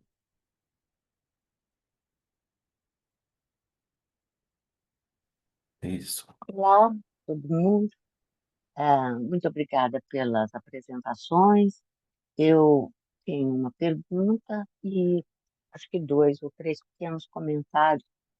A minha pergunta ah, tem a ver com o meu interesse sobre o tema, né? Eu venho das ciências sociais e quando vocês falam em transmissão psíquica, eu fico muito curiosa para saber o que é isso, né? Queria que vocês falassem um pouco mais disso, porque para mim é muito, agora cursando, né, a, o ciclo de formação, eu tenho muita vontade de saber como integrar a perspectiva psicanalítica a fenômenos como esse, né, esse das migrações, que, como já foi observado logo no começo da apresentação de vocês, é um tema que está presente há muito mais tempo nas ciências sociais do que nesse ambiente de traço psicanalítico. Né? Então, isso é o que eu queria saber mais sobre isso, indicações de como eu posso aprender a me aproximar desse tipo de fenômeno social com uma perspectiva vamos chamar assim, tanto de grupo, né, como individual. E eu queria fazer agora, essa é a minha pergunta. Eu tenho assim, eh, duas observações para fazer. Primeira que eu notei, eu tenho algum trabalho sobre imigração. Minha pesquisa de campo do doutorado, eu trabalhei com migrantes brasileiros ah, em Texas Depois eu fiz uma pequena pesquisa na Califórnia sobre migração que fala português. Então, aí pegava brasileiros, e açorianos, enfim, ah, portugueses, Ilha da Madeira, e, Angola, etc. E aqui na Inglaterra, eu sou professora universitária aposentada, já da Federal lá do Rio de Janeiro. E aqui eu trabalho para o Conselho Municipal como intérprete para falantes de língua portuguesa. Então, eu estou num lugar, eu diria assim, um tanto privilegiado, né? Eu sou migrante, é, faço um casal, faço parte de um casal multi, é, com duas línguas, a, a, né? E estou numa cidade que abriga imigrantes praticamente do mundo inteiro, né? Como todos os lugares hoje em dia, num país que também tem lá sua grande paranoia com os ah, refugiados, né? Como política de Estado, não estou falando de mim. Então, por causa disso, eu fico sempre pensando, aí tem meu comentário número um, que fala cultura, bagagem cultural, etc. A gente a gente tem sempre que ter o cuidado de atentar para o fato que a cultura não é homogênea. Nenhuma cultura é homogênea. Não existe assim, a cultura japonesa, a cultura brasileira, nem a cultura de uma cidade, nem a cultura, porque a cultura é estratificada, né? Por nível de renda, por nível de escolaridade, por gênero, por uma série de coisas. E, é, enfim, eu acho bastante difícil, do ponto de vista de uma socióloga, falar de cultura assim como um todo, quase que monolítico, né? E acho que o mesmo acontece com migração, né? Que ela também é muito diferenciada por esses mesmos segmentos de estratificação, renda, escolaridade, gênero, e também por política de Estado, né? Por exemplo, eu tenho uma nora que é russa. Ela, quando migrou para a Alemanha, ela é considerada pelo Estado russo, né? Todo migrante é considerado um traidor da pátria. Só de viajar já é um problema. Agora, migrar e requerer a cidadania é, assim, uma traição. Então, eu imagino, não, nós conversamos sobre isso, isso tem um peso, né? Não uma questão identitária, porque isso, né, questão identitária é muito sociologia, né? Tem um peso na, eh, na subjetividade dela, no modo como ela se sente no mundo, né? E, enfim, é diferenciada também por, eu vejo aqui, por exemplo, nessa cidade onde eu vivo, Desculpa, Silvana, deixa eu te interromper um pouquinho, para a gente estou ser falando muito. breve, senão não Tá, vai dar então só estou tempo para falando muito. terminar. Se você Só puder vou eu encerrar concluir, para falar. vou Eu pedir o vou mesmo para a concluir. Vanessa, que é a próxima, tá bom? Senão não vai dar tempo. Há muita diferença entre a migração indiana, a migração paquistanesa e a brasileira. É muito diferente. E aqui e há abismos culturais entre os brasileiros que se diluem fora do país. Esse movimento também eu acho bastante interessante. Vocês, por favor, me desculpem de ter me Obrigado, alongado. É Silvana. que é um tema que me interessa. Muito obrigada. Vanessa, se você puder ser breve, te agradeço bastante. Boa noite. Na verdade, eu queria mais uma orientação. Opa, opa. Pensando em ajudar crianças que estão nesse processo de migração, em que os pais estão, optam por essa cisão com a família, com o país de origem, né? Só a tela tá. Ok. Como ajudar essas crianças? Porque eles estão num lugar onde eles são vistos como estrangeiros, mas eles também não têm uma referência de Brasil, né? Estou falando de crianças brasileiras, no caso, né? E esses pais que deveriam ajudar nesse processo, dando uma continência para eles, estão negando também, porque os seus motivos. Então, eu fico pensando como agir com essas crianças de maneira a tentar auxiliar nesse processo. Seria essa a dúvida aí que eu tenho. Obrigada. Bom, obrigado. Lisete, então eu acho que eu vou abrir para os docentes que quiserem fazer uma colocação. Acho que você pode começar, né?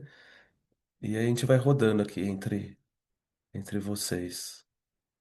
Ótimo. É difícil, temos pouco tempo, mas vou tentar. Referente à pergunta da Lívia, eu fiquei pensando que, sim, eu tenho trabalhado mais com pessoas de América do Sul, da Europa, estão mais próximas do Brasil, e são, atendo também muito online, também com pessoas da Ásia, mas eu acho que tem uma questão referente também ao que falava a Silvana, que é o seguinte: cada cultura tem uma peculiaridade, mas eu acho que quando trabalhamos com a diversidade cultural, é muito importante poder aceitar nos colocarmos em um lugar de estrangeiro, no sentido de poder ser como desconhecedores, tanto da cultura de um quanto do outro. Porque eu acho que isso abre, e é a base de todo psicanálise, poder nos questionar, não, em aquela coisa, sem entrar tanto em estereótipos, e poder perguntar muitas vezes, reverter essa pergunta, porque muitas vezes não se pode generalizar. E então cada cultura tem uma peculiaridade, mas cada sujeito dentro dessa cultura, por sua vez, também tem uma peculiaridade. Então, eu gosto não de generalizar e sim reverter a pergunta para cada um dos sujeitos que estou vendo. E que aí trabalho um conceito que eu trabalhei minha tese de doutorado, a Marinês foi minha orientadora, e que também terminou sendo um livro que é esse, que chama A Interculturalidade nos Vínculos Familiares, que é editado pela Blucher, e que eu fui desenhando um conceito que chamei de identidade intercultural. O conceito de identidade não é muito bem visto dentro da psicanálise, porque, na verdade, por momentos deixa focado ou uma coisa estruturada, meia rígida, e não dá essa sensação como de ir e voltar, dessa hibridização de que estamos falando tão necessária, mas sim o conceito de interculturalidade. E eu acho que um conceito bem importante é o lugar do estrangeiro e o lugar do outro. Poder aceitar o outro como o outro diferente. Poder sair desse lugar de projetar maciçamente no outro e sempre estar com essa questão do estrangeiro como sinal de pergunta em nossas cabeças. Eu trabalho na linha das psicanálises das configurações vinculares e os autores fazem muita ênfase no social. E eu acho que as migrações nos forçam a poder dar um espaço também dentro do psiquismo para o social. Aquele espaço que nós chamamos do transsubjetivo e que é o lugar onde entra a cultura. E então o sujeito não é já somente o que Freud desenhava como aquele espaço intrapsíquico, e sim um espaço que considere os vínculos, os grupos e também o social. Eu só, falando de Freud, só queria contar que parte da minha pesquisa de doutorado foi a partir de uma carta de Freud que eu descobri quando fui no Museu de Freud em Viena. E, se vocês querem, podem ler no livro, está todo o periplo que eu fui atrás. Mas só queria... vou contar o final do filme, não sei se é bom ou não, mas que é o trecho de que Freud escreve, que eu pesquisei depois de muitos periplos, que diz assim, e essa é uma carta de Freud escrita para Raymond de Saussure, que era um psicanalista. Alguns dias depois da migração, em 11 de junho de 1938, Freud escreveu para o psicanalista suíço Raymond de Saussure: talvez lhe tenha passado despercebido o único ponto que o migrante sente de forma tão particularmente dolorosa. É inevitável dizer a perda da língua na qual vivíamos e pensávamos, aquela que nunca conseguiremos substituir por outra, apesar de todos os esforços de empatia. É com dolorosa compreensão que observo como formas de expressão, não obstante familiares, me falham em inglês e até como o isso, o inconsciente, tenta resistir abrir mão da escrita gótica familiar. Eu sei que não temos medo, mas uma paciente de Freud, que era poeta, falava assim: ele poderia estar falando grego. O belo tom da sua voz tinha um jeito de tirar uma locução ou uma frase em inglês do seu contexto associado, ou melhor, da língua como um todo. De tal forma que, embora estivesse falando inglês sem qualquer traço perceptível de um sotaque, mesmo assim estava falando em uma língua estrangeira. Continue, meninas.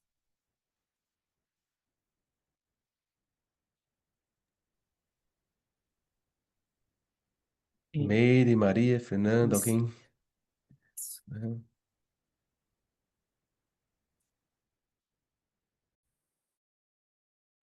Cara, só abrir o microfone, tá? O de vocês. Só... Eu gostaria de falar alguma coisa, mas vou primeiramente passar a palavra à Maria Inês, porque me parece que ela queria complementar alguma coisa. Tem que abrir o Ah, microfone, Maria Inês. acho que... Nós não estamos conseguindo ouvir.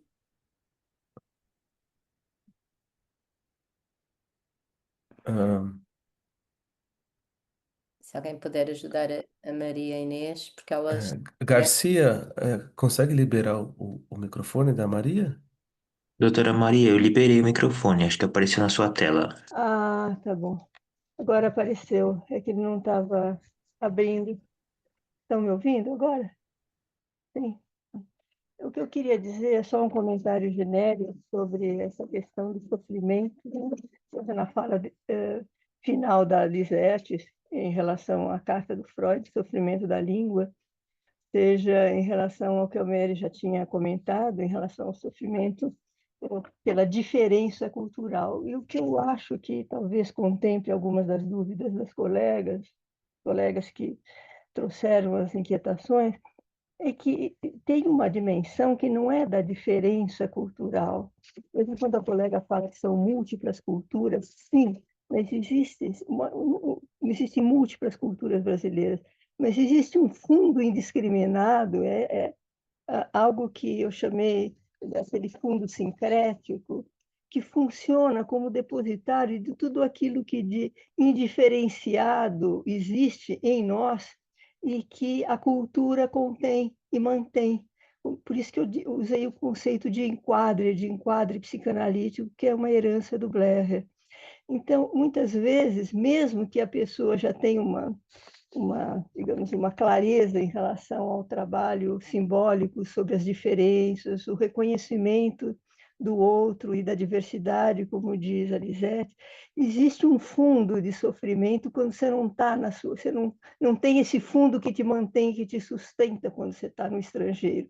E aí estar no estrangeiro, eu estou dizendo, não precisa estar posso falar dentro do Brasil, ser estrangeiro dentro do Brasil, quando a gente pensa, por exemplo, nas diferentes sonoridades da língua, né?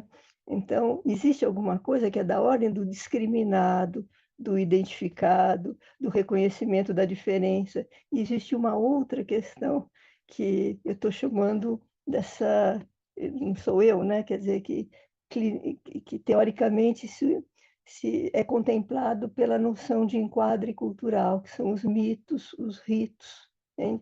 Aquilo que é disseminado e transmitido numa cultura e que nem sempre a gente tem clareza total sobre isso, mas ele está lá, garantido por ela. É uma noção complexa, a noção de enquadre cultural, assim como é a noção complexa, a noção de enquadre em Blair, mas talvez ela nos permita pensar esse nível de sofrimento que se dá mesmo quando você tenha a clareza da discriminação e da consideração daquilo que seria diverso e discriminado. estou falando da ordem do indiscriminado que se transmite na cultura. E quando a cultura falha, quando a cultura se atropela, quando a cultura é atacada, principalmente nos casos que eu chamei das funções metassociais, nos estados de violência, isso é perdido. Portanto, a gente perde aquilo que está, de certa forma, garantindo em cada um de nós, como se fosse o receptáculo de tudo aquilo que em nós não é suficientemente discriminado. Nesses momentos de sofrimento, é isso que está falhando, ao meu ver. Não é aquilo que está sendo não discriminado. Só essa questão que eu queria colocar. Obrigada. Carla, pode abrir o microfone. Obrigada. Eu queria retomar um bocadinho lá atrás. Nós apresentámos aqui, falámos um pouquinho dessa terceira cultura. Eu acho que é importante a gente pensar que estamos a falar de transmissão desses aspectos transsubjetivos, transpsíquicos, mais difíceis de elaborar, de aceder. Quando nós falamos nessa hibridização, nessa terceira cultura, ela não é sem sofrimento. Muitas vezes o que acontece, e isso eu acho que tem que ficar um bocadinho mais claro, senti que talvez não ficasse. Ela não é sem sofrimento. Muitas vezes é um sentido e é um destino possível para se dar. Quando por vezes se tem pais com origens em sociedades mais fechadas que tiveram dificuldades no país de imigração, a Mary trouxe aqui um exemplo dessas línguas que não se falam, de se perpetuar de culturas que não fica nem daqui nem de lá, como diria a Marie-Rose Moro, que não é daqui nem é de lá, ou da Judith Stein, quando ela diz a perpétua nostalgia que perpassa o imigrante, que fica sem pertencimento. Nem perde a sua origem, é um estrangeiro. Mas na sociedade que imigrou, também é muitas vezes aviltado. O sofrimento aparece muitas vezes como ilegítimo ao outro. Então entra-se no campo do desmentido, como se ele não pudesse existir. Então não existe nem para a sua origem, nem para o seu destino. Muitas dessas terceiras culturas que aparecem nas gerações seguintes, elas não são sem sofrimento, porque há uma questão que é a lealdade. A lealdade à origem, que muitos desses filhos são tradutores, e falando em língua, são tradutores dos pais, quando eles muitas vezes se recusam, não conseguem, não podem, são impedidos, seja lá por tantas formas aqui, pensando, de falar a língua, eles são os tradutores dos pais, mas também para terem um sentido, um pertencimento nessa cultura, muitas vezes que eles já nascem, eles precisam de criar essa terceira cultura para terem uma sobrevivência de perpetuar as suas lealdades à família de origem, aos seus ancestrais, mas poderem sobreviver. E é por isso que muitas vezes essa terceira cultura ela é muito sofrida, principalmente os estudos apresentam-nos a segunda geração de imigrantes, ou seja, a primeira que nasce depois da migração. É chamada a migração mais problemática. Porquê? Porque esses filhos têm que ser os tradutores dos pais, são eles muitas vezes que aculturam os pais a uma nova cultura, mas eles também sofrem o preconceito, eles sofrem esse ataque à origem.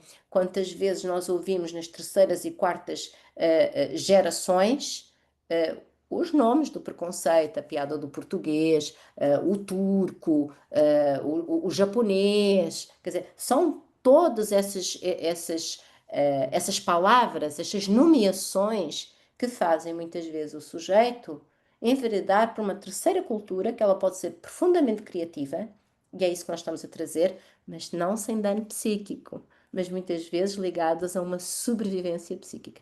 Era isso que eu queria trazer. Não esqueci aqui a Silvana, de pedir aqui a alguns autores, tem René Caes, portanto nós trabalhamos a área da psicanálise, casal e família muito en passant, não haveria nem tempo para falar, mas ela se ampara em Freud, com certeza, mas ela parte do pressuposto de um aparelho psíquico grupal, de um aparelho psíquico com 3 espaços psíquicos, o inter e o transpsíquico.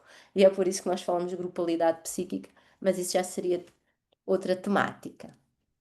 Era isso que eu gostaria assim, de esclarecer. Obrigado, Carla, Fernanda. Eu ia falar, mas eu acredito que a Carlinha acabou nessa sintonia, colocando em palavras muito do que eu ia falar. Então, eu vou fazer um complemento muito breve, assim.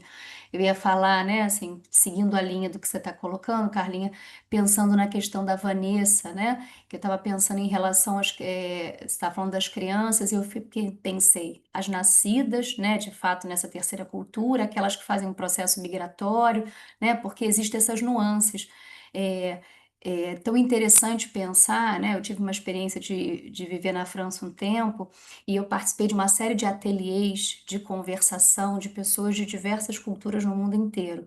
E eu me surpreendi não só com a minha ignorância total, né? Assim, do globo terrestre, né? Assim, eu estava vendo a primeira colega que falou, isso me chamou muita atenção, né? E aí as 1000 culturas dentro das 1000 culturas, né? Mas eu fiquei muito impressionada com o processo de socialização dos adultos através das crianças dentro de uma cultura, né? O como as crianças, ao serem alfabetizadas, entrarem, né, no processo de alfabetização nos colégios, elas levam os seus pais, de alguma maneira, a uma inserção social, uma inserção na cultura e muitas vezes até na própria língua. Né? Estava pensando nisso, não só vi, Meire, japoneses, vi pessoas do Oriente Médio, de uma série de culturas distintas que viviam na França há década, né? E falavam assim parcamente o idioma porque elas viviam de uma certa né, um refúgio, né? E quando essas crianças entravam, né, no colégio, e aí eu estou falando muito mais das nascidas ou aquelas muito pequenas que fizeram o processo migratório, né, isso ensejava um processo também de socialização da família, enfim. Então, também tinha tem também essa repercussão, né? Então eu fiquei pensando em que momento migratório, que idade de crianças a gente está falando, né?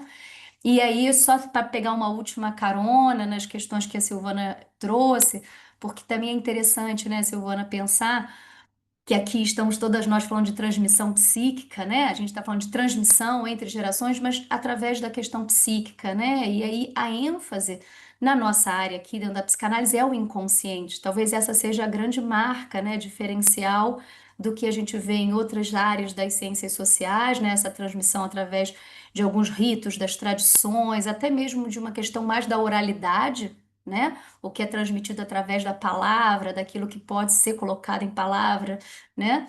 E aqui a gente está falando de um processo, claro, muito complexo, que daria talvez um encontro inteiro para a gente saldar minimamente essa conta, né? Mas a Carlinha já trouxe algumas referências, mas a gente está falando de um processo inconsciente, né? Por isso que eu comecei a minha fala trazendo, né, o René Caège, nesse sentido de que o sujeito vem ao mundo e o que o precede é um grupo, né? A gente vem no mundo através dos outros, através de um corpo.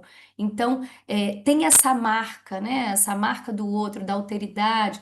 E pensando até no que a Maria Inês falava, né? Assim, a questão da problemática do estrangeiro que está sempre colocada, seja na nossa realidade muito mais interna, né? Nosso microcosmos, quanto mais, né? Se a gente está pensando aqui em cultura, países, fronteiras, mas a questão do estrangeiro está sempre colocado, né? Porque se a gente pensa na psicanálise, se a gente pensa no inconsciente, né? Esse bebezinho que chega ao mundo, ele já é um estrangeiro, né? E ele já encontra toda uma estrangeiridade, né? Nesse mundo. Então, a gente está falando de filigranas muito complexas, né? Que de fato não dá para a gente poder resumir numa cultura, né? Ou num dado, né? Eu estou aqui com um sotaque, né, do Rio de Janeiro, né? As colegas estão com um sotaque de São Paulo, estamos mesmo dentro do mesmo Brasil, enfim, sem falar aí de Lisete, de Carlinha, né? Mas eu acho que a gente está falando desse ponto que eu não queria deixar escapar, né, Silvana? Que eu acho que tudo que a gente também aqui está perpassando é falar da cultura, mas é uma correspondência do que tange os processos inconscientes, né? Era só isso que eu queria colocar. Obrigado, Fernanda. Lisete, quer pontuar? Pode abrir o microfone, Garcia. Estamos fechando, ¿no es, Felipe? Só queria falar, eu faço parte de um projeto que se chama Projeto Ponte, onde fazemos terapia online com migrantes, refugiados, e fomos desenvolvendo um pensamento que nós chamamos Clínica com Migrantes. Até temos um curso nesse tema. Eu acho que a clínica com migrantes tem uma especificidade e que passa por tudo isso que estamos discutindo. Mas só para fechar, porque não podemos, não temos mais tempo, eu só quero trazer umas palavras de um poeta, eu adoro a poesia. Eu vi uma vez em uma exposição de Marc Chagall uma oração que ele colocou que diz assim: só é meu o país que levo na alma. Muito obrigada. Muito obrigado. Em nome do CEP, agradeço a presença de todos. Foi muito bom recebê-los aqui. Queria dizer que eu senti, assim, na pele tudo que foi dito, né? Porque eu faço a mediação aqui da Alemanha, vivo aqui há 10 anos. Ah, Então, tudo que foi falado eu senti no corpo, né? A nostalgia, a violência e também o olhar para o futuro, né? Como se adaptar, né? Tem um estrangeiro que vai voluntário, mas também deixa de ser voluntário, né? Quando o seu país entra numa guerra ou por questões econômicas, então você vai voluntariamente, mas depois fica mais difícil de voltar. Tem que lidar com esse luto também, né?